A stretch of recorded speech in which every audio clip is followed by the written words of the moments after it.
Destination part 5 break down இந்த வீடியோவில் நான் பார்க்க போகிறோம். டெக்னிக்கலி இந்த படம் பார்த்தீங்கன்னா பார்ட் 5 கிடையாது, பார்ட் 1 தான். ஐ மீன் இந்த படம் வந்துட்டு பார்ட் 1க்கான ப்ரீக்வலாக அமைய வேண்டியது. இது டெக்னிக்கலி ஒரு சீக்வல் படமே கிடையாது, இது ஒரு ப்ரீக்வல். அதாவது இந்த படம் பார்ட் 1ஓட சம்பவங்களுக்கும் முன்னாடி நடக்கிற ஒரு கதை தான் இது. ஸோ டெக்னிக்கலி பார்த்தீங்கன்னா இது பார்ட் 5 இல்லை, பார்ட் 1க்கும் முன்னாடி வர வேண்டிய ஒரு படம். ஐ மீன் அது ரெண்டுமே பேரலாக நடந்திருக்குன்ற மாதிரி தான் காட்டியிருந்திருக்காங்க. இல்லை இந்த படத்தோட எண்டிங்லேருந்து தான் ஃபஸ்ட் பார்ட் ஆரம்பிக்குதுன்ற மாதிரி காட்டியிருக்காங்க. ஆனால் அந்த கனெக்ஷன் நல்லா இருந்துச்சுங்க, கொஞ்சம் வித்தியாசமாக இருந்துச்சு.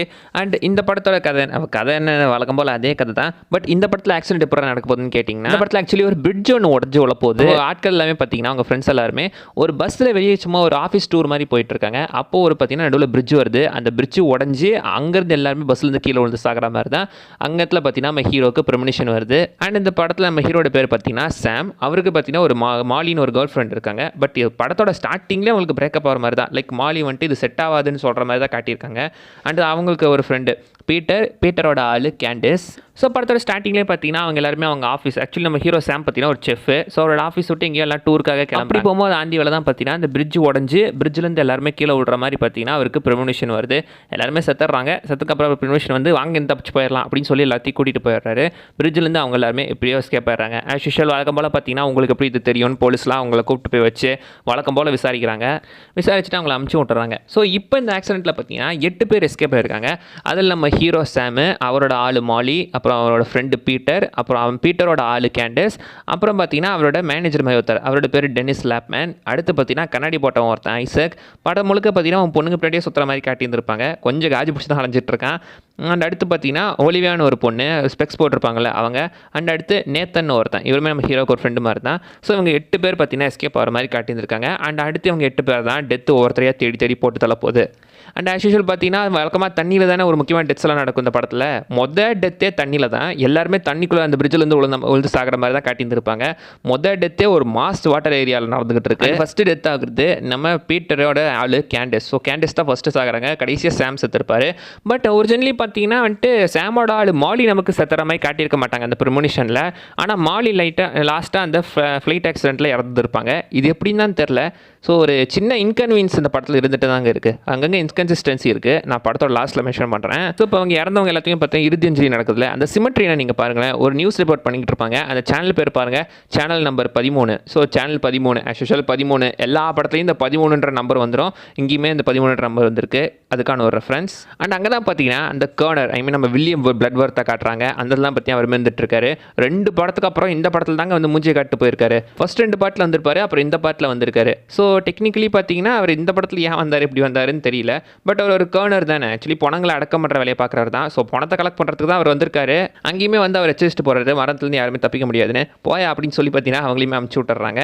ஸோ இப்போ ஃபஸ்ட்டு சாக போகிறது ஆக்சுவலி கேண்டிஸ் தான். ஸோ கேண்டிஸ் ஆக்சுவலி ஒரு ஜிம்னாஸ்டிக் ஸ்டூடெண்ட்ன்ற மாதிரி காட்டியிருந்திருக்காங்க. அதில் அவர் பீட்டர் பேசிட்டு இருப்பான், எனக்கு ஏதோ சரியா படல அப்படின்னு கேண்டிஸ் பார்த்தீங்கன்னா போகிறேன்னு சொன்னாலும் பீட்டர் தான் வந்து இல்லை நீ போய் செய் அப்படின்னு சொல்லி பீட்டர் ஆக்சுவலி அவளை அமுச்சு விட்டுருந்துருப்பா. ஸோ கேண்டிஸ் ஆக்சுவலி அந்த பக்கம் போய் ஜிம்னாஸ்டிக் பண்ணிட்டு இருப்பாங்க. நாமளும் எந்த தியோ வகையில் சாவாங்கன்னு நினைப்போம். பட் அப்படி இல்லாமல் ஒரு லாஸ்ட்டாக பார்த்தீங்கன்னா அவங்க ஒரு கம்பியில் பிடிச்சி ஜிம்னாஸ்டிக் பண்ணிட்டு இருக்கும்போது டக்குன்னு அந்த கம்பை விட்டு அவங்க கீழே விழுந்து முதுகெலும்புலாம் உடஞ்சி ஒரு மாதிரி எப்படி சொல்கிறது, ஒரு வித்தியாசமான டிஃபார்மேஷனில் செத்துருப்பாங்க. இதுவுமே கொஞ்சம் ஒரு கொடூரமான சாவுதான். அண்ட் பீட்டர் அதை நேருக்கு நேராகவே பார்த்துருப்பான். அதனாலேயே பார்த்தீங்கன்னா இந்த படத்தில் அவன் கிட்டத்தட்ட ஒரு வில்லன் மாதிரி தான் பார்த்துருப்பான். இந்த படம் கொஞ்சம் டிஃப்ரெண்டான படம் தாங்க. ஏன்னா இதுக்கு முன்னாடி எந்த படத்துலையுமே நம்ம ஒரு ஆன்டகனிஸ்ட் கேரக்டர் பார்த்துருக்க மாட்டோம், ஒரு மோர்லைக்கு ஒரு வில்லன் கேரக்டர் பார்த்துருக்க மாட்டோம். டெத்து தான் எல்லா படத்துலையுமே ஒரு முக்கியமான வில்லன் மாதிரி ப்ளே ஆகிட்டு இருக்கோம். பட் பர்டிகுலராக ஒரு வில்லன் அப்படின்ற மாதிரி எந்த படத்தையும் நம்ம பார்த்துருக்க மாட்டோம். இதில் தான் முறையாக ஒரு வில்லன் நம்ம பீட்டரை பார்க்குறோம். ஸோ கிட்டத்தட்ட ஒரு ஆன்டகனிஸ்ட் கேரக்டர் தான் ப்ளே பண்ணியிருப்பான். ஸோ கேண்டிஸ் அந்த இடத்துல இறந்ததுக்கப்புறம் படம் முழுக்கவே பீட்டர் ஒரு மாதிரி பார்த்தீங்கன்னா அந்த கவலையிலேயே இருக்கிற மாதிரி காட்டியிருப்பாங்க. அந்த கவலை டிப்ரெஷன்னாலேயே அவன் வில்லனாக ஆகிற மாதிரியுமே காட்டியிருந்திருப்பாங்க. எனக்கு மட்டும் அப்படி நடந்துச்சு, ஏன் ஆளுக்கு மட்டும் அப்படி நடந்துச்சுன்னு சொல்லிட்டு அவன் ஒரு மாதிரி இப்படி சொல்கிறது ஒரு டெலிஷன்லேயே இருந்துக்கிட்டு இருப்பான். அண்ட் கேண்டிஸ் இறந்த அந்த இடத்துக்குமே பார்த்தீங்கன்னா அந்த ஆள் வந்துடுறாப்ல. ஐ மீன் நம்ம வில்லியம் பிளட் வர்த் வந்துடுறாரு. அங்கேயுமே வந்து அடிச்சுட்டு போகிறாரு. ஹீரோ அங்கேயுமே அவர் பார்த்துட்றான்.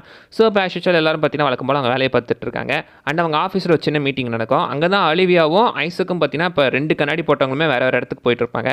இதில் ஃபஸ்ட்டு யார் சாக போகிறாங்க அப்படின்னு பார்க்கும்போது பாசிபிளி ஐசக் தான். ஏன்னா ஐசக் தான் பார்த்தீங்கன்னா அங்கே 2ஆவதாக பஸ்ஸு மேலேருந்து விழுந்து செத்துருப்பான். அண்ட் இப்போ அந்த டேபிள்லேருந்து வேற ஒருத்தரோட டேபிள்லேருந்து அவன் ஆக்சுவலி பார்த்தீங்கன்னா ஸ்பாக்கு போகிறதுக்கான ஒரு டிக்கெட் ஒன்று எடுக்கிறான். ஸோ இப்போ அவன் அதை எடுத்துகிட்டு பார்த்தீங்கன்னா அந்த ஸ்பாக்கு போகிறான். அவன் வேறு எதையோ எதிர்பார்த்துட்டு போயிருக்கான். பட் அது ஆக்சுவலி பார்த்தீங்கன்னா ஒரு ஸ்பா மசாஜ் சென்டர் தான். அங்கே அவனுக்கு மசாஜ் தான் கொடுத்துட்ருக்காங்க. அக்குபஞ்சர் மாதிரி ஊசியெல்லாம் குத்தி வச்சிருக்காங்க. பக்கத்தில் இருந்த ஒரு டிஸ்டில் ஆல்கஹால் பாட்டில் கீழே விழுந்து அது பார்த்தீங்கன்னா ஃபயர் ஆகி அது இவங்கிட்ட வர மாதிரி தான் காட்டியிருந்திருப்பாங்க. அவன் எப்படியோ பார்த்தீங்கன்னா டேபிள் மேலே கீழே விழுந்து மொத்த ஓசியுமே அவன் உடம்புக்குள்ளே ஏறிட்டோம். கிட்டத்தட்ட அங்கேயே செத்துட்டான்னு தான் நினச்சேன். பட் சாகலை. எப்படி பார்த்தீங்கன்னா எந்திரிச்சு அந்த பக்கம் வந்துட்டான். பட் அவங்ககிட்ட ஒரு ஃபோன் இருக்கும்ல, உள்ள வரமே பார்த்தீங்கன்னா இந்த இடத்துல ஃபோன் யூஸ் பண்ணக்கூடாதுன்னு சொல்லியிருப்பாங்க. அவன் ஃபோனை வாங்கியுமே வேறு இடத்துல வச்சுருப்பாங்க. அதுவும் ஒரு கேண்டில்ஸ் பக்கத்தில் வச்சுருப்பாங்க. அவன் ஃபோன் வைப்ரேட் ஆகி அந்த கேண்டில் அப்படியே கீழே விழுந்து அதில் தான் அவனுக்கு நெருப்பு பத்திர மாதிரி காட்டியிருக்காங்க. ஸோ ஃபோன் பேசக்கூடாதுன்னு, ஃபோன் எடுத்துடக்கூடாதுன்னு ஏன் சொல்கிறாங்கன்னு தெரியுதா? அந்த ஃபோன்னால தான் இப்போ அவனுக்கு இங்கே சாவே நடக்க போகுது. கிட்டத்தட்ட சாவு நடக்கிற மாதிரி வந்துருச்சு. பட் அவன் மூலையில் போய் பார்த்தீங்கன்னா கீழே விழுந்துட்டான். சரி பொழைச்சிக்கிட்டானோ அப்படின்னு நினச்சா இல்லை, அவன் வரும்போதே பார்த்தீங்கன்னா ஒரு புத்தர் சிலையை தட்டிட்டு வந்திருப்பான். இப்போ அந்த புத்தர் சிலை டேரெக்டாக அவன் தலைமையிலேயே விழுந்து அவன் தலையை நசுக்கி கொண்டுருச்சு. இவன் சாவும் அந்த அளவுக்கு குரூசமாக நடந்துட்டு இருக்கு. அந்த இடத்துல தான் பார்த்தீங்கன்னா எகைன் அந்த கவுண்டர் வில்லியம் பிரெட்வொர்த் வராரு. அங்கே தான் அவர் என்ன சொல்லிட்டு போகிறாருன்னா, நீங்கள் மரணத்தை ஏமாற்ற முடியாது. ஒருவேளை உங்கள் மரணத்தை நீங்கள் நீட்டிக்கணும்னு நினச்சிங்கன்னா வேற ஒருத்தரோட ஆயிலோ நீங்கள் எடுக்கணும். ஐ மீன் இன்னொருத்தரை கொண்டு உங்களோட வாழ்நாளை நீங்கள் நீட்டிக்கலாம் அப்படின்ற மாதிரி மென்ஷன் பண்ணியிருப்பாரு.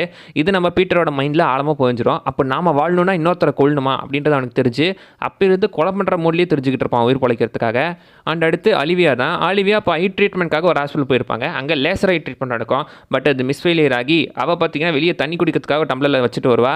அந்த தண்ணி பக்கத்தில் இருந்த ஒரு சர்க்யூட்டில் பட்டு ஷார்ட் சர்க்யூட் ஆக அந்த லேசர் டேரெக்டாக பார்த்தீங்கன்னா அவள் கண்ணை பட்டு கண்ணு எரிஞ்சு எஸ்கேப் ஆகி மேலேருந்து பார்த்தீங்கன்னா கீழே விழுந்து கார் மேலே விழுந்து செத்துருப்பா. ஸோ இங்கே பாருங்கள், ஆக்சுவலி அந்த விஷனில் அவளுக்கு ஆக்சிடென்ட் நடக்கும்போது அவள் டேரெக்டாக தண்ணிக்குள்ளே விழுந்து கார் அவள் மேலே விழும். இங்கே கார் மேலே அவள் விழுந்துட்டா. இவ்வளோதான் வித்தியாசம். அங்கே மொத்தம் 2 செத்துட்டா. அண்ட் அவள் கீழே விழுந்து அவரோட கண்ணு மட்டும் தனியாக வந்து ஒரு கார் கடியில் மாட்டுற மாதிரி காட்டியிருப்பாங்க. ஆக்சுவலி அதே சீனில் தான் அந்த லேசர் ட்ரீட்மெண்ட் நடக்கும்போது பயத்தில் அவள் கையில் இந்த டெடிபாரோட ஒரு கண்ணை பிடிங்கி எடுத்துருவா. அது லெஃப்ட் கண்ணு, இங்கே அவளுக்கு ரைட்டு கண்ணு. ஸோ இப்போ ஒலிவியாவே செத்துட்டா. பட் இந்த படத்தில் விஷயம் என்னடா அப்படின்னு கேட்டிங்கன்னா, சாம் அவங்களெல்லாம் காப்பாற்றுறதுக்கு ட்ரை பண்ணவே இல்லை. அவனுக்கு விஷன் வந்த மாதிரியும் காட்டவும் இல்லை, அவன் யாரையும் காப்பாற்றுறதுக்கும் ட்ரை பண்ண மாதிரியே காட்டல. எல்லாருமே அவங்கவுங்க அடுத்தடுத்து செத்துக்கிட்டே இருக்காங்க. சாம் பார்த்தீங்கன்னா அதை தேடி போன மாதிரியே தெரியல. அண்ட் அடுத்து டெக்னிக்கலி நேத்தன் தான் சாக வேண்டியதாக இருந்திருக்கு. பட் பார்த்தீங்கன்னா எப்படியும் ஜஸ்ட் மிஸ்ல எஸ்கேப் ஆகி அவன் கூட பார்த்தீங்கன்னா அவன் ஆஃபீஸில் ரொம்ப நாளாக தொல்லை கொடுத்துட்டு இருந்தா ராயின்னு ஒருத்தரை தெரியாதனமாக கொண்டுருவான். அவனுமே செத்துருவார். அவன் ஒரு ஹூக்கில் மாட்டி செத்துருவாப்பில். அண்ட் அதே இடத்துக்கு வந்த அந்த டென்னிஸ் லேப்பன் அந்த மேனேஜருமே கண்ணில் பார்த்தீங்கன்னா அந்த ஸ்பேனர் அடித்து செத்துருவார். ஊர் பூரா சாவாக விழுந்துக்கிட்டு இருக்கு. இதை பார்த்து இவங்களுமே பார்த்தீங்கன்னா டெக்னிக்கலி ட்ராமடைஸ் ஆகிடுறாங்க. அண்ட் இதே சமயத்தில் சைடில் இன்னொரு ஸ்டோரி போயிட்டுருக்கோம். நம்ம சாமுக்கு ஆக்சுவலி பாரிஸில் ஒரு வேலை வந்திருக்கு. ஸோ அதுக்காக போகணும் அப்படின்றது தான் அவனோட கனவு. பட் இந்த இடத்துல மாலியை விட்டுட்டு போகிறதுக்கும் அவனுக்கு மனசு இல்லை. ஸோ நாங்கள் 2 பேரும் சேர்ந்து போயிடலாமா அப்படின்ற ஒரு பேச்சுவார்த்தையில் தான் அவங்க எடுத்துகிட்டு இருப்பாங்க. அதனால தான் பார்த்தீங்கன்னா மாலி உன் கனவு நீ பாரு, நம்ம பிரேக்கப் பண்ணிக்கலாம் அப்படின்ற மாதிரி இருக்கும்போது நான் உன் கூட தான் இருப்பேன் அப்படின்னு சாம் அவ கூட இருந்துகிட்டு இருக்கா. அண்ட் லாஸ்ட்டில் பார்த்தீங்கன்னா நம்ம சாம் வேலை செய்கிற அதே ஹோட்டலுக்கு மாலி வந்துடுறா. 2 பேரும் கிட்ட ஒரு டின்னர் டேட் மாதிரி உட்காந்து சாப்பிட்டுக்கிட்டு இருக்காங்க. அந்த இடத்துல பீட்டருமே வரான். பீட்டர் வந்து உட்காந்துட்டு ஒரு மாதிரி பார்த்தீங்கன்னா ஒரு மாதிரி வில்லத்தனமாக பேசிட்டு சரக்கு அடிச்சுட்டு நான் உங்க 2 பேர்த்த கொண்டு நான் என் வாழ்க்கை எடுத்துக்கிறேன் அப்படின்னு சொல்லி பீட்டரையும் மாலியும் அந்த இடத்துல கொள்றதுக்கு கன்னோட வந்துட்டான். பயவில் இவன் தாங்க டெக்னிக்காக அந்த படத்தை வில்லனாக இருந்திருக்கான். ஃப்ரெண்டாக வந்து பயவில் வில்லனாக மாட்ட பார்த்தியா. பட் அந்த இடத்துல பார்த்தீங்கன்னா எப்படியும் வந்துட்டு சண்டையெல்லாம் ஓஞ்சி முடிஞ்சு லாஸ்ட்டாக நம்ம சாம் என்ன பண்ணுறாப்புலன்னா அவன் முதுகில் அந்த கிரில் கம்பியை வச்சு குத்தி கொண்டுறாப்புல. ஸ்டார்டிங் சீனில் இதே மாதிரி தான் அந்த பிரிட்ஜில் நடக்கும்போது நம்ம ராடு கம்பிங்கெலாம் சேர்ந்து தான் நம்ம பீட்டரை குத்தி கொண்டிருக்கோம். இங்கே அதே மாதிரி நம்ம சாம் பீட்டரை குத்தி கொண்டுருக்கான் அந்த கில் கம்பியில். இந்த இடத்துல எப்படியோ எல்லாம் வெளியே வந்துட்டாங்க. பட் அடுத்த சீன்லேயே பார்த்தீங்கன்னா 2 பேரும் ஃப்ளைட்டில் ஏறிட்டு இருக்காங்க. என்னடா இலை அந்த கேஸ்லேருந்து அவ்வளோ ஈஸியாக எஸ்கேப் ஆயிட்டானா நம்ம ஹீரோ. அவன் செத்துருக்கான். ஸோ இவன் தான் டெக்னிக்கலி கொண்டிருக்கான். ஒரு போலீஸ் விசாரணை கூட நடக்கல, இவ்வளோ ஈஸியாக வெளியே வந்துட்டான். சரி என்னவாங்க அவங்க இப்போ 2 பேரும் ஒரு ஃப்ளைட்டில் இருக்காங்க பாரிஸ்க்கு போகிறதுக்காக. நான் அந்த இடத்துல கூட யோசிக்கல. பட் சைடில் ஒரு பிரச்சனை நடக்கும்போது திரும்பி பார்த்தாங்க பாருங்களேன். அட பாவிங், நான் கூட ஃப்ளைட்டை காட்டும் போது ஒரு வேளை அதுக்கான ஒரு ரெஃபரன்ஸாக இருக்கும்போது தான் நான் நினச்சேன். ஆனால் அந்த படத்துக்கூடயே கனெக்ட் பண்ணுவாங்கன்னு சத்தியமாக நான் எதிர்பார்க்கல. ஃபஸ்ட் டைம் இந்த படத்தை பார்க்கும்போது அப்போ தக்காளிட்டே இதுக்கெலாம் அந்த படத்துக்குலாம் முன்னாடி தான் அது நடந்துச்சா அப்படின்னு அங்கே தான் எனக்கு தெரிஞ்சு. ஏன்னா இந்த படத்தில் ஸ்டார்டிங்லேருந்தே எங்கேயுமே அந்த ஃப்ளைட் 180 இன்சிடென்ட்டை மென்ஷனே பண்ணியிருக்க மாட்டாங்க. அப்போ இதுக்கப்புறம் தான் இந்த ஃப்ளைட் 180 இன்சிடென்ட்டே நடந்திருக்கு. ஸோ சைடில் ஃப்ளைட் 180 நடந்த அந்த இன்சிடென்ட்டு அவங்க ஃபஸ்ட் பார்ட்டில் வந்த ஹீரோ அவங்க ஃப்ரெண்ட்ஸ் எல்லாம் வெளியே போகிற மாதிரி காட்டியிருக்காங்க. இப்போ நம்ம ஹீரோ சாம் மாலி அந்த பக்கம் உட்காந்துட்டு இருக்கும்போது ஆஸ் யூஷுவல் பார்த்தீங்கன்னா அந்த ஃப்ளைட்டு வெடிச்சு மாலி வெளியே போய் செத்துறா. இங்கே தான் பார்த்தீங்கன்னா சின்ன டவுட்டு. ஏன்னா ஸ்டார்டிங் ப்ரொமோஷன் சீனில் மாலி சாகிற மாதிரி காட்டல. மாலி ஆக்சுவலி ஃபஸ்ட்டு மாலிக்கும் முன்னாடி நம்ம சாம் செத்துறான். வழக்கமாக எல்லா பாட்டிலையுமே பார்த்தீங்கன்னா அந்த ப்ரொமோஷன் வர கேரக்டர் தான் கடைசியாக சாகும். ஆனால் இந்த இடத்துல மாலி சாகிற மாதிரி காட்டியிருந்திருக்காங்க. அப்போ டெக்னிக்கலி அங்கே நம்ம சாமுக்கு முன்னாடி மாலி செத்துருக்கணுமா என்னன்னு தெரில, கொஞ்சம் ஒரு டவுட்டாக தான் இருந்துகிட்டு இருக்கு. பட் அதுக்கப்புறம் அந்த ஃப்ளைட் ஆக்சிடென்ட்டில் சாமே இறந்துட்டான். ஆக்சுவலி நேத்தன் எஸ்கேப் ஆயிருப்பான்னு சொன்னல, அந்த ஃப்ளைட்டோட உடஞ்ச பார்ட்டு போய் டேரெக்டாக இப்போ நேத்தன் தண்ணி அடிச்சுக்கிட்டு இருக்கிற ஒரு பாரில் அவன் மேலேயே விழுந்து இப்போ நேத்தனும் செத்துறான். படமும் முடிஞ்சு போயிடுது. படமும் கொஞ்சம் ஒரு வீக்கான படம் தாங்க. படம் அந்தளவுக்கு உங்களுக்கு பெருசாக தெரியாது. இந்த படத்தில் கேரக்டர் டெவலப்மெண்ட் இருக்கிற ஒரே ஆள் நம்ம பீட்டர் மட்டும்தான். அதுவும் ஒரு நெகட்டிவ் கேரக்டர் டெவலப்மெண்ட். மற்றபடிக்கு மற்ற கேரக்டருக்குலாம் கேரக்டர் டெவலப்மெண்ட் கிடையாது, எதுவும் கிடையாது. ரொம்ப நார்மலாக தான் போயிட்டுருக்கோம். இந்த படத்தில் மட்டும்தான் அந்த ஆண்டனிஸ் கேரக்டராக பீட்டர் வச்சுருப்பாங்க. மற்றபடிக்கு பார்த்தீங்கன்னா அதில் வித்தியாசமாக சொல்கிறதுக்கு ஒன்றும் இல்லை. அந்த வகையில் கொஞ்சம் டிஃப்ரெண்ட்டாக இருந்துச்சு இந்த படம். அவ்வளோதான். அவ்வளோதான் கைஸ், தெரியல நான் சொல்ல வந்தது. அதை விஷயம் மிஸ் பண்ண நீக்கில் கவுண்ட் பண்ணுங்கள் பார்க்கலாம். ஒரு வழியாக ஃபைனல் டெஸ்டினேஷன் 5 பாட்டோட பிரேக் டவுனும் முடிச்சிட்டேன். அடுத்து என்ன, மே 26 மிஷன் இம்பாசிபிள் ரிலீஸ் ஆக போகுது. மிஷன் இம்பாசிபிள் படத்தோட பிரேக் டவுன் வேலையை நான் போய் ஆரம்பிக்கிறேன்.